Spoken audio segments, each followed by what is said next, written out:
All right, so we're gonna embark on a little FlightOne journey here, where we take a look at FlightOne, the filtering, how the PID controller is working, dissect all the different filtering, again, contrast those against Betaflight's filters because we really know a lot about how those work in attenuation and phase delay, and try to provide some content here on the channel for, setting up your FlightOne. To kick that off, I wanted to show you guys the rig I'm gonna have here for this and discuss my thoughts on how the build went.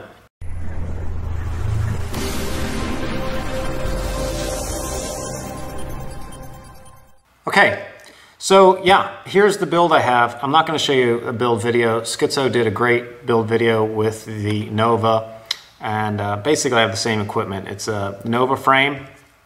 I have the Revolt OSD and then the Bolt 32-bit 4-in-1 ESC. And in addition to that, a TBS Unify VTX, and then I have a Spectrum RX receiver I'm going to be throwing in this thing. I'm not going to have on the fanciest motors, so I'm going to have kind of the everyday man's motors on here. I'm going to have some RCX motors.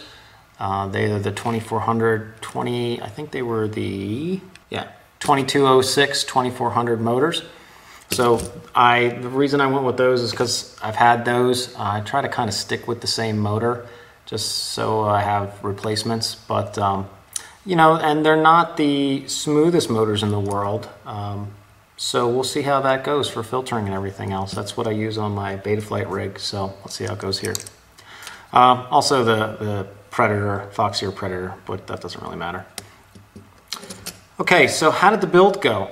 I gotta say, I'm pretty impressed. The combination with the TBS Unify and then I guess really any cam, just the way that the Revolt OSD comes with these quick connects, really you quick connect everything.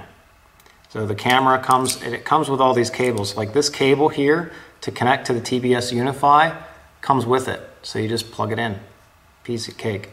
This one here for the camera connection comes with, now I did have to change, it came with like a 3-pins connector here. It's probably not gonna focus, but anyways, a 3-pin connector. And then I just had to pull those pins out and put it into a 4-pin so I can get the camera control into the camera there as well. So that's not that big of a deal.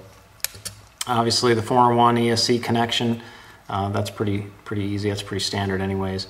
And then it comes with a little plug here as well to connect up your receiver. Now I will have to solder that up to a Spectrum receiver for me, but it's like me and 2 other guys that are using Spectrum anyways. Most of you guys would be able to just plug, I believe, just plug in your FreeSky or FlySky transmitters. And my defense is I'm coming from the airplane world. I have 4 planes sitting beside of me here. One of them is Nitro, so that's why I'm Spectrum. They love me at the flight field because I come and I can bond with them in our Spectrumness. So anyways, yeah, it's really, that's it. You just push it together. I do love, and I'm sure other frames, you know, I know other frames are the same way, but this concept of the center bolts that go elongated and you just push the flight controller stack down onto it.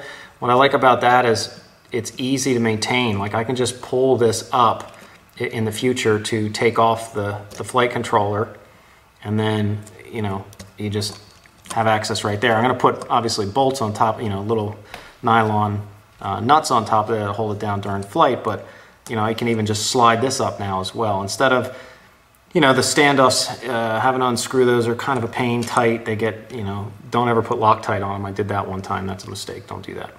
But yeah, I like that. Other frames have it as well.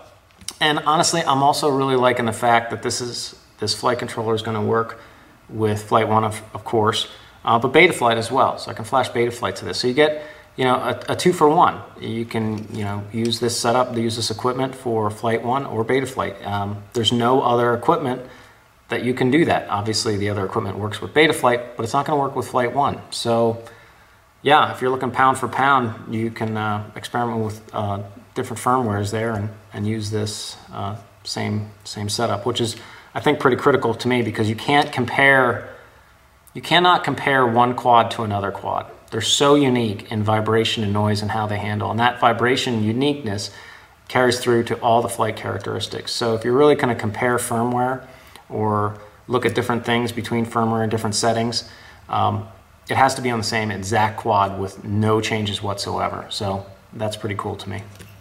All right, well that's it.